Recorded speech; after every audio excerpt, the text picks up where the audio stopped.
Will, how much money would you say you have raised in total for your ventures in your startup career? Very little. Probably like less than $5 million across all of them. Now, here's why. I kind of like to build profitable businesses, right? The goal wasn't to run up more debt in order to create more debt, right? The goal in my case was to raise as little as possible in order to turn the corner and be on my own, which doesn't always work. The short version is, by the time I hit an inflection point where I would either need more money or not, I was always at the same place, which either the business was already doing well enough that it didn't need anymore, which is kind of the goal, or it was a dumb business and I needed to get I didn't want to put any more money behind it. Then what do founders need to know right now today when it comes to the funding environment? First thing that they need to know is there is a 90% chance that you will not get funded, and that's just fine. I say that because most founders, I don't think, appreciate the odds of funding, which isn't to say don't do it. I'm just saying it's harder than you think, statistically. The reason for that is there's way more people looking for money than people that have money. No surprise. But if you've never done this before, and there's a period, Ed, where you and I hadn't done it before, you might get the sense that a lot of people get funded in the way a lot of people get mortgages. Like if I just fit these qualifications, if it's, quote, a good enough idea with a big enough market, I'll likely get a check. You could check all of those boxes. Imagine having a perfect credit score, whatever bureau you're using. Let's say it's an 850 credit score, and getting turned down. And you're scratching your head. I don't understand. Isn't this perfect? Yes. But you're now competing with all the other people that have 850 credit scores too. So the first thing I would say is just understand it's a highly competitive environment.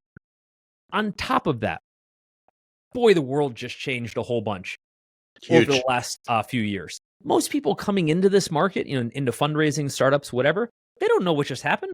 They don't understand how many investors just got cleared out, how many limited partners who fund those investors just got cleared out. It's a bath, and it's going to get worse before it gets better. But I also think we've hit the inflection point going into this is Q1 of 2024, where the investors have not invested long enough that they kind of need to get back to doing their jobs where they're making investments. Because unlike public market investors like stockbrokers, et cetera, who can kind of do short plays or in different kinds of options, whatever, investors who invest in startups only have one game, which is to invest in more startups, right? So you can't be an active investor and be sitting on the sideline at the same time, particularly with VCs. I think this is so important to talk about.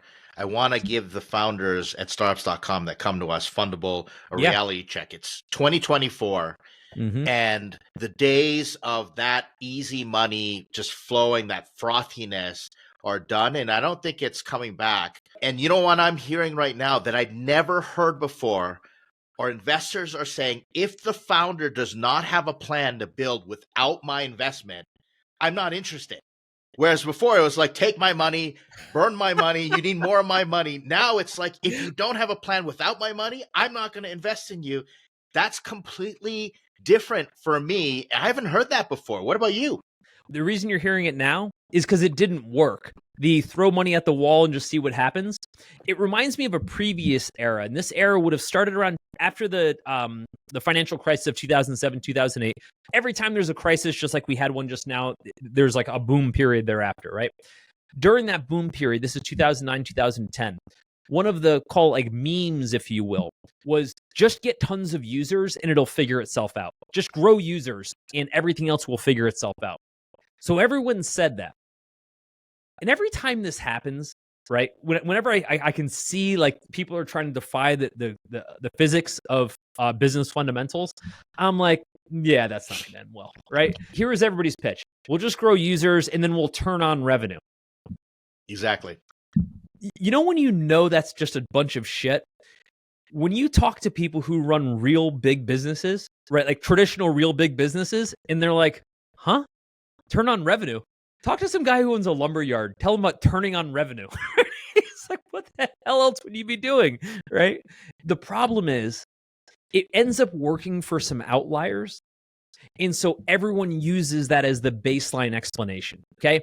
Which drags everyone, including investors, into this torrent of bullshit, which is just what it is, right? Everybody's believing their own stuff.